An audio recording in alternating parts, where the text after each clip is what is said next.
versátil. ¿Cómo lo presento? Mira, lo voy a presentar de la siguiente manera. ¿Ya? Uno, coordinador de la provincia del Elqui de la Favor por los Republicanos. ¿Ya? ¿Ya? Dos, presidente del Colegio de Agrónomos, no sé si nacional, de la Región de Coquimbo. región de Coquimbo. Tres, gran bailarín de salsa, me suena por ahí. No me digas. Sí, pues. ¿Ya? Cuatro, hermano de un amigo mío. Cinco, candidato a gobernador. Precandidato a esta altura, ya no sé. Algo más se me olvida, don Francisco Corral, ¿qué tal? ¿Cómo está? Bienvenido a los estudios de mi radio. Gracias, Roberto. Lo de candidato a bailarín de salsa fue porque te seguí los pasos solamente. Sí, hay que hablar con mi manager, que es tu hermano. Exacto. Con el saludo para el gran Pepito. Sí. Oye, ¿todo bien? Todo bien, Roberto, y estar contigo y con Víctor Hugo en Los Dueños de la Tarde, un gran privilegio, gran programa. Muchas gracias por esta consideración. Vamos a separar esta conversación en dos, en lo político primero y después en la grave situación hídrica. Vamos primero con lo político. ¿Cuál es la conclusión que hacen? Se habla que los republicanos serían los grandes perdedores de lo que sucedió ayer. ¿Cuál es la sensación tuya y qué es lo que se vive al interior del partido? Sí, mira, esa es una mirada, pero yo creo que hay varias miradas. Lo primero es que en toda la historia electoral de Chile nunca habíamos tenido un resultado que no se celebrara. Primera cosa. Sí, es verdad. Generalmente en todas las elecciones todos ganan, incluso los que perdieron. Así es. Sí, nadie salió a celebrar. Nadie. Es verdad. Es verdad. Y de hecho, estaba revisando dentro de las publicaciones de hoy, el comando del En Contra, tras resultado, dice: nada que celebrar y muchas materias que impulsar en el Congreso.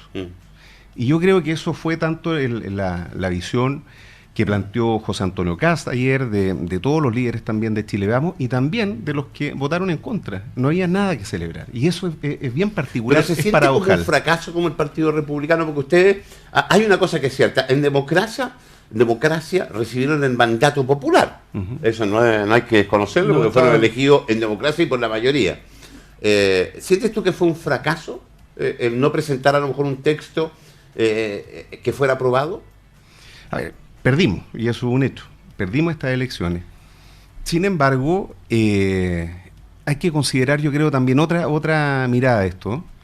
El 55% y fracción que ganó corresponde a un conglomerado con grupos con visiones radicalmente distintas. Radicalmente distintas en la visión de país, en la visión de Estado.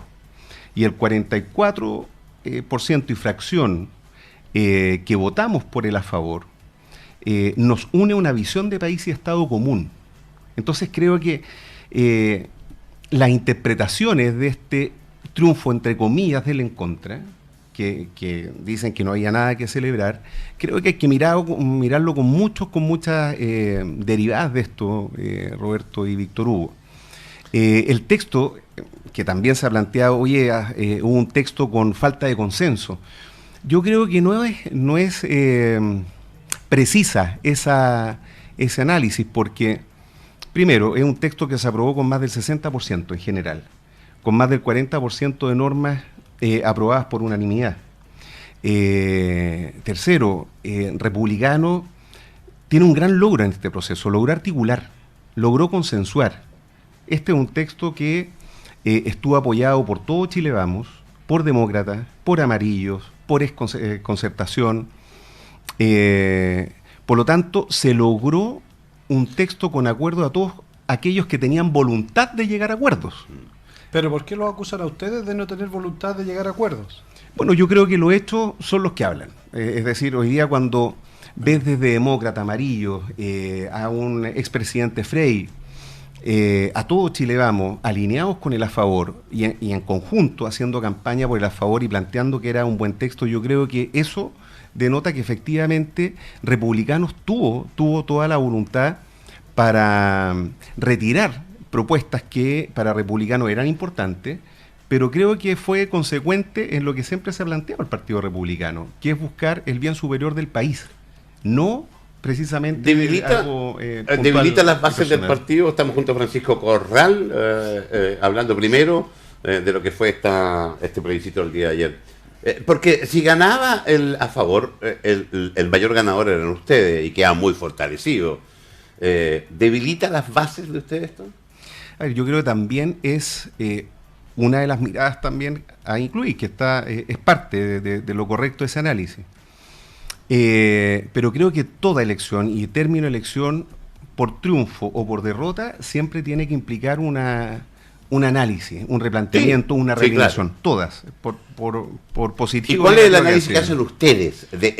Pero en la retrospectiva, en la autocrítica, que mira, si hubiéramos hecho esto, o definitivamente crees tú que hicieron todo lo que tendrían que haber hecho. No, siempre hay cosas que mejorar. Ahora, lo que sí, el tiempo jugó en contra. Creo que en los análisis, de hecho, uno ve las encuestas y las proyecciones respecto al plebiscito, desde que se presentó el texto. Acuerda que partimos casi con un 20%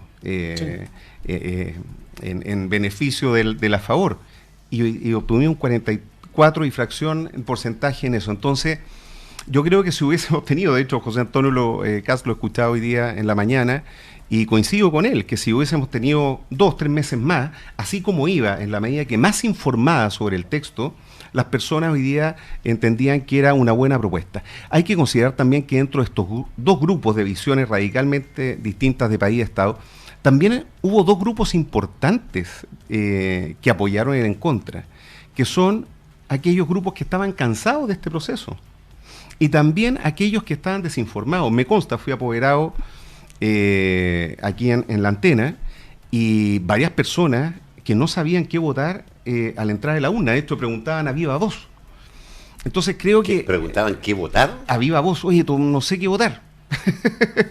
De hecho, preguntaban al llegar a la urna, oiga, ¿y qué es lo que hay que votar? ¿Apruebo o rechazo? Entonces creo que también hubo un problema de conceptos donde se mezclaba el a favor, el en contra con el apruebo y rechazo. Claro. Y por otro lado también... Es que, perdón, ahí hubo algo que yo siempre lo comenté cuando lo comentamos aquí con Roberto, que el lado del en contra manejaron o manipularon bastante bien el vocabulario, porque en parte de la franja terminaba el chi, le, Chile en contra otra vez. Claro, exacto. Cuando ellos habían votado todo, o se supone que habían votado a favor en la primera votación de la Fíjate Constitución, que ¿no? estoy tratando de buscar, porque la tercera publicó, a ver si me ayuda, en Twitter, en X, que se llama ahora, publicó un poco la distribución de la votación. ¿Y saben dónde ganó la favor? En las clases más bajas. Bueno, Sí. ahí es donde hubo también un buen trabajo de A ver si lo contáis, disposición, Coque, por favor. Es súper interesante ese Es dato. muy interesante. Bueno, a mí me tocó estar, hice bastante terreno por la campaña de la favor, y había mucha confusión. Por eso que, si recuerdan, la última etapa de la campaña se enfocó en el a favor en relacionado con el gobierno, porque muchas personas pensaban que votar a favor era a favor de este gobierno. Sí, claro. Así de confuso, y eso era en todos lados, se repetía. Pero ¿tú crees que es confusión, o tú crees que hoy día a la gente no le interesa informarse? Y yo creo que hay otro grupo importante que también votó en contra, o anuló, ojo, Sí. esta es de las votaciones con mayor cantidad de nulos que hubo, y blancos. Sí. Y también es porque no hay interés, es decir, se juntaron, yo creo que... La tormenta perfecta, esa. Exactamente, muchas variables para llegar a este resultado. Pero que es curioso, y es un triunfo, el en contra bien paradojal, que no habíamos tenido en la historia electoral del país. Entonces creo que eso nos demanda mayor reflexión, así como la que ustedes están permitiendo en este programa. A nosotros, que nos preguntaba Roberto, sin duda va a implicar todo un análisis de este nuevo panorama que nos encontramos en el país. Y también, ojo, a considerar que aún tenemos en riesgo y latente la posibilidad de que se reflote estas ansias de un proyecto refundacional en Chile. Y eso no hay que descartar.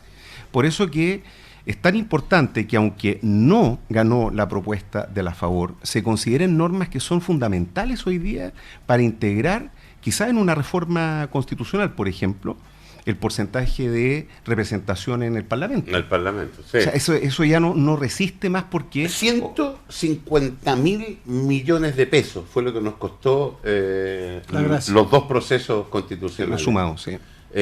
¿Valía la pena, Francisco Corral? Yo se lo pregunté a varios de todos los políticos que he entrevistado. Hubo mala lectura hace 4 años atrás, un 15 de noviembre, cuando dijeron, ¿saben qué? Con una nueva constitución arreglamos todo esto. Y resulta que al final, para mi gusto, a pesar de que un gran amigo mío me discutió, la gran ganadora es la constitución del 80. Se enfrentó a 2 rivales y a los 2 les ganó. ¿Valía la pena vivir ese proceso constitucional, crees tú? Bueno, de hecho, interesante, voy a partir por lo último. En la prensa internacional lo que marcan los titulares de todos los medios es ganó la Constitución de Pinochet. Pero si eso fue lo que ganó. Claro, sin embargo, hoy día la Constitución actual que nos rige no es ni la sombra de la Constitución del 80. Entonces, está bastante modificada. Es que ahí hay parte, yo creo que hay parte de la estrategia que hicieron en el en contra. En la votación anterior. En la votación anterior, claro. Y ahora también. Porque la votación, primero esta partió como la Constitución de Pinochet. Y ahora después en esta segunda parte era la Constitución de Lago, que ya no era mala.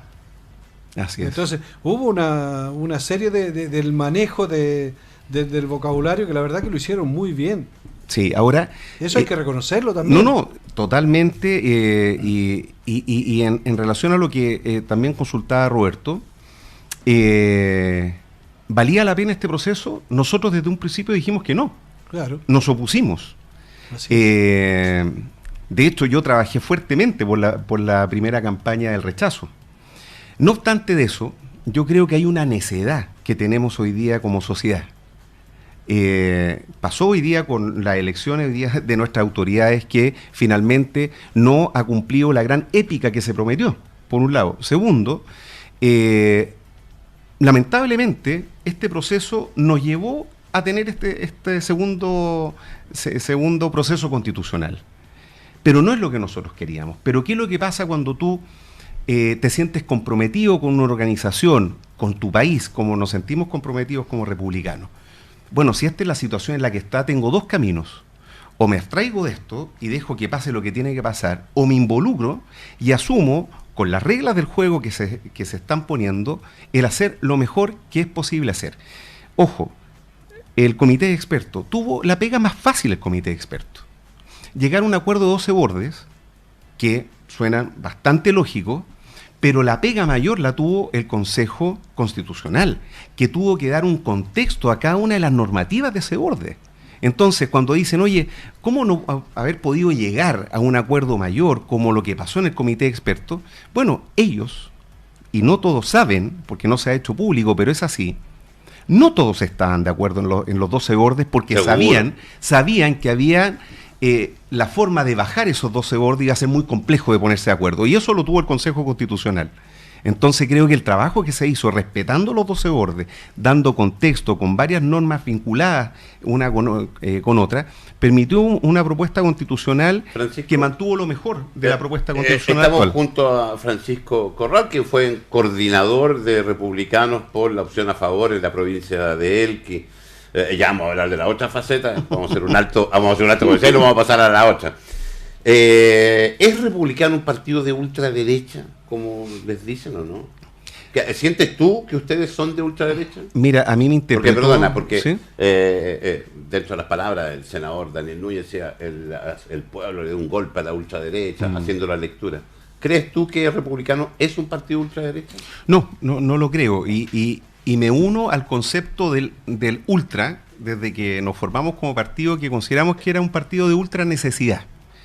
Creo que el Partido Republicano ha sido esencial en la reestructuración de la derecha en Chile.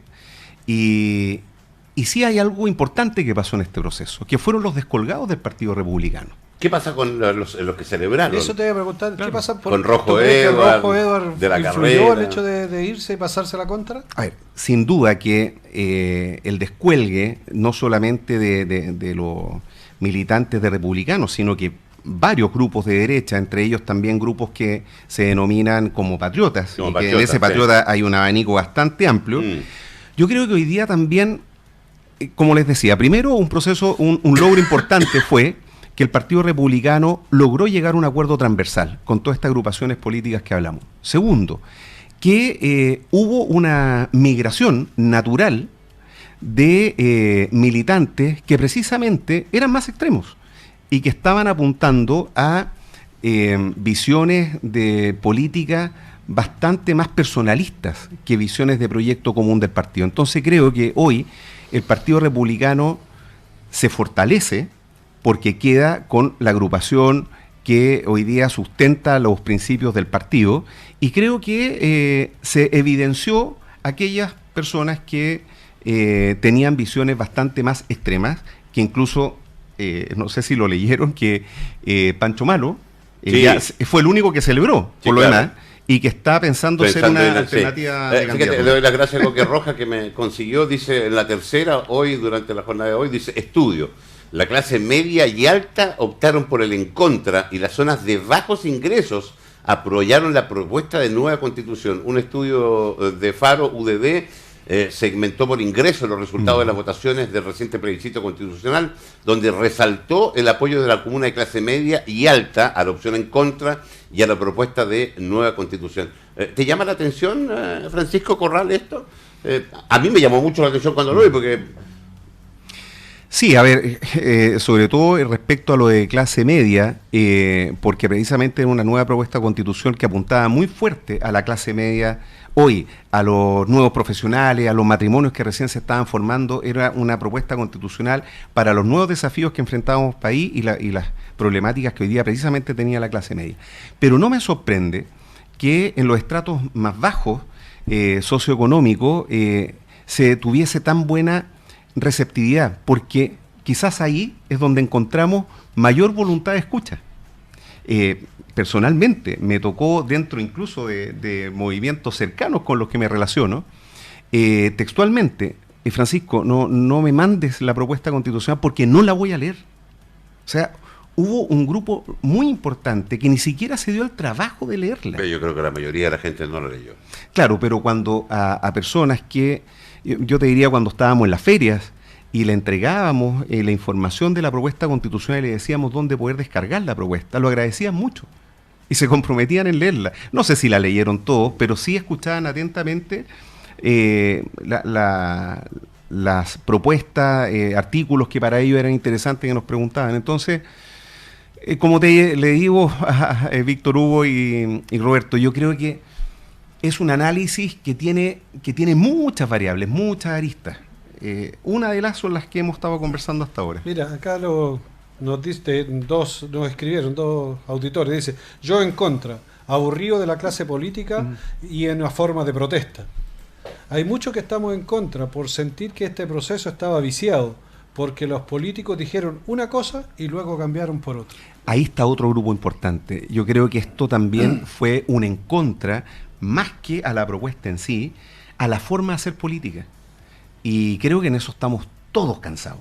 Todos, de alguna forma, los que estamos comprometidos con un partido político o con algunas organizaciones con visiones políticas, pero todos los ciudadanos, todos estamos cansados de la forma de hacer política, donde no hay respeto del legítimo otro, de las legítimas diferencias.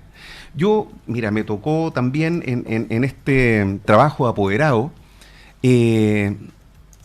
comprobar la forma de poder resolver, por ejemplo, una observación con un voto.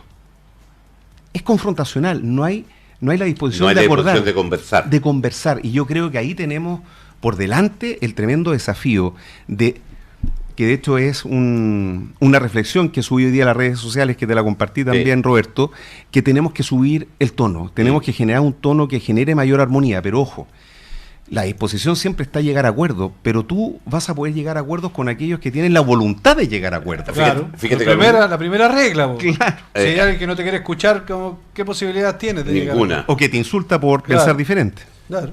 A propósito de acuerdos, y el gobierno pide acuerdos, lo conversamos antes de ingresar, de empezar el programa. La ministra del Trabajo, Janet Jara, sacó a través de sus redes sociales, dice, mejorar pensiones es una deuda pendiente, por eso ingresamos indicaciones a la reforma previsional.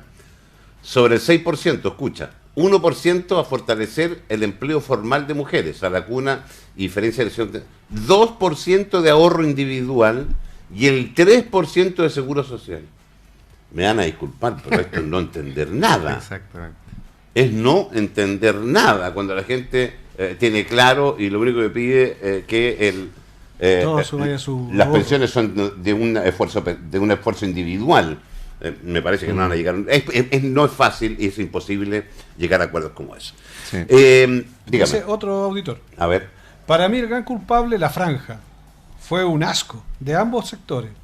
Puras mentiras y gallitos políticos. ¿Estás de acuerdo con eso, Francisco Corral? Mira, lamentablemente en las franjas uno se entrega a los trabajos que hacen los especialistas. Claro.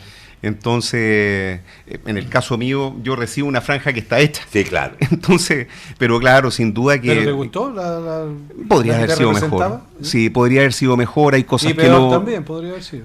Claro, pero dentro del poco tiempo que tuvimos, creo que logró sin duda, poder posicionar de mejor manera el por qué votar a favor. El en contra... Pero había una serie de mentiras en los dos lados que... ¿Una serie? ¿Una serie? Eran de falsedades o interpretaciones. De un lado había más que del otro. Sí. Del en contra había más que de la favor. Yo creo que evidentemente en el en contra jugó mucho la desinformación, la tergiversación. A ver, siempre, sobre todo respecto a lo que se dice de algo, va a haber una interpretación. Yo quizás podría estar de acuerdo o no en el tono, en la forma, pero sin duda si hacemos una comparativa, creo que el nivel de desinformación de los famosos fake news, de hecho me dediqué en mis redes sociales ya a orientar prácticamente la corrección de las fake news que se estaban haciendo en contra, porque ya era muchísimo. ¿Para qué decir? Ya se conversó ampliamente cuántos artículos que hacían notar que iba para un lado y finalmente no era así. Francisco, estamos junto a Francisco Corral, quien es miembro de Republicano, le tocó coordinar en la provincia de Elqui, la opción a favor. ¿Dieron vuelta a la página? ¿Ya se dio vuelta a la página? Porque yo tengo la sensación, y lo conversábamos cuando tú entraste, a mí me da la sensación que hoy día ya el tema del plebiscito muere. A esta altura del día ya está muriendo. ¿Pasó lo mismo en Republicano? Es como que ya, ok, ya fue, perdimos, pum, demos vuelta a la página, ¿o todavía no?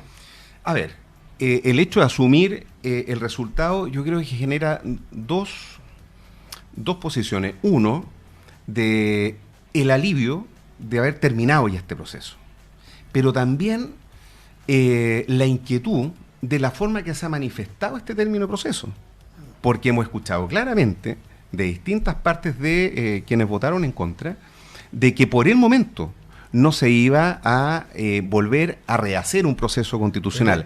En este gobierno, al menos en estos 2 años. Claro, porque ellos se pueden comprometer por lo que le corresponde a ellos. Exactamente. Sí, pero también quizás van a promover hacer modificaciones. Sí, pero a mí me parece que son minorías, fíjate. Ahora, siempre minorías van a gritar. Sí, pero hoy día con los cambios que hubo en la Constitución, ya no necesitan menos quórum, sí, y pueden negociar.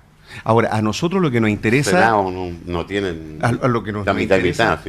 Creo que sí hay un acuerdo de decir, tenemos demasiadas urgencias en el país, de seguridad, ¿para qué decir del tema hídrico y a nivel económico? Hay muchos desafíos que hoy día hay que enfrentar. Pero ojo, creo que también en este proceso de transición que vamos a tener del cierre del proceso constitucional al término de este gobierno, creo que hay que atender ciertos temas parlamentarios como, por ejemplo, reevaluar el quórum para la reforma constitucional.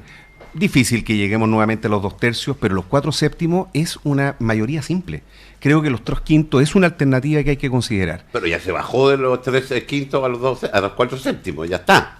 No, o sea, los 4/7 es lo que está. Es lo que está. Pero lo que se propuso en la nueva propuesta de constitución son los 3/5, que te deja con algo intermedio entre los 4/7 y los 2/3, que te deja un poquito más asegurado el actual constitucional. Creo que hacia eso hay que avanzar un poco más para evitar, ojo, que estas cosas se olvidan y después de este gobierno. ¿Y qué pasa si en un próximo gobierno hay mayoría, por ejemplo, parlamentaria de izquierda? La democracia es así.